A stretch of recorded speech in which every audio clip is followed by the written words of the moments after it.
bus routes are up and running in Salt Lake City. This means daily service including Sundays, a higher frequency, east-west connections, and more. Jon Larsen with the city's transportation division fills us in on details. And just in time for back to school, our History Minute is about East High and the high school musical. Let's get started with our legislative update and look back. At its August 6th meeting, the City Council received an Arts for All program update, finalized recommended funding for capital improvement projects in the city, and will hold a truth and taxation public hearing on August 20th at 7 p.m. at City Hall. To learn more, visit slc.gov/council. For the first time ever, the Salt Lake City Fire Department is now equipped with 2 new heavy-duty wheelchair lift trailers. This significant change to their service will help to expand the city's capability to serve those who depend on motorized wheelchairs for their independence. In the past, this was not an option. Salt Lake City is thought to be one of the first in the region to provide this type of service. Affordable and accessible transit is available to all Salt Lake City residents through the Hive Pass. Get around the city, save money, and help decrease your environmental impact. For just $42 a month, the Hive Pass covers unlimited trips on UTA buses, tracks, streetcar, and reduced fare on FrontRunner. As an added bonus, the pass now includes a 1-year membership to Greenbike. High-frequency bus service is now available on 200 South, 900 South, and 2100 South. Expanded service on these 3 frequent transit network routes, along with other exciting upcoming transit improvements, makes no better time than now to sign up for the Hive Pass program. For details, visit ridewithhive.com. The 2019 municipal general election is on November 5th. Candidates for this year's local election are running to fill the Salt Lake City mayoral seat and the Salt Lake City Council Districts 2, 4, and 6 seats. To learn more about the candidates, register to vote, and find your nearest voting centers, visit slc.gov/elections. It's your city, your vote. Park like a pro by not storing your vehicle on a city street for 48 hours or more. Salt Lake City has a 48-hour parking ordinance which states that no vehicle, boat, trailer, motorhome, or any other item can be parked on any Salt Lake City street for longer than 48 hours. This ordinance aims to prevent the use of streets for storage and to promote the free-flowing movement of road users on city streets. Thank you for parking like a pro. If you have questions about the Streets for Storage ordinance, please feel free to contact Salt Lake City Compliance. High-frequency bus service is now available in Salt Lake City.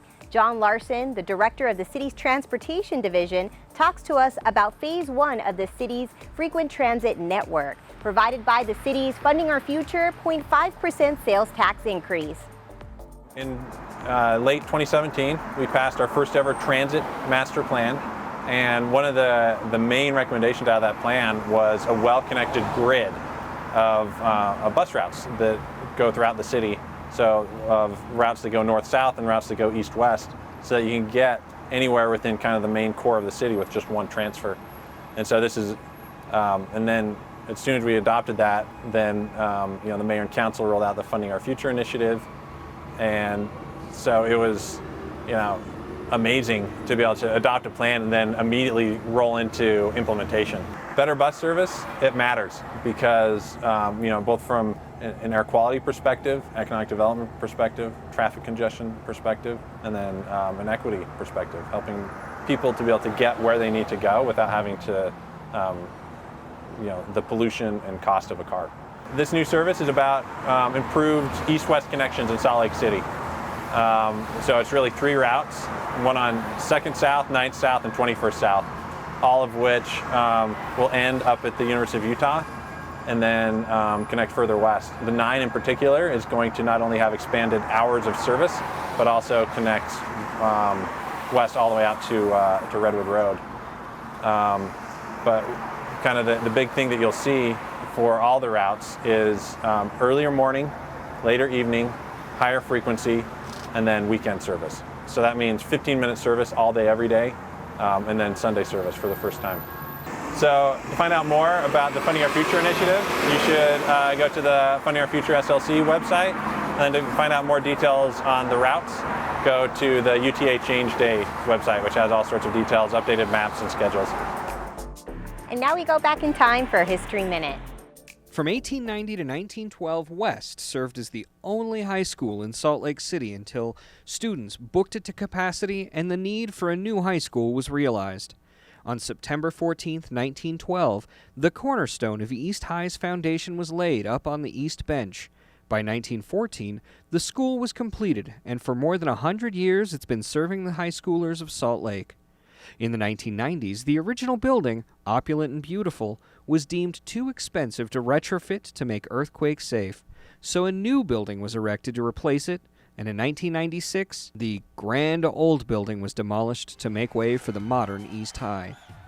This new East High might be most famous as the filming site of Disney's High School Musical. In 2005, Disney descended upon the school and filmed an epic musical about a group of teenagers vying for a role in a school play. It became one of the most popular movies ever produced for the Disney Channel at the time and launched the careers of stars Zac Efron and Vanessa Hudgens. To date, 3 more sequels and spin-offs of the popular movie have been filmed at East High, bolstering the local economy and making East a landmark tourist destination for any fan of High School Musical. Thanks for watching this episode of Capital City News. Remember, you can get a ride with Hive Pass, your one-stop solution to affordable and accessible transit in Salt Lake City. To learn more, visit ridewithhive.com. For SLCtv, I'm Poonam Kumar, signing off from the 9th and 9th neighborhood.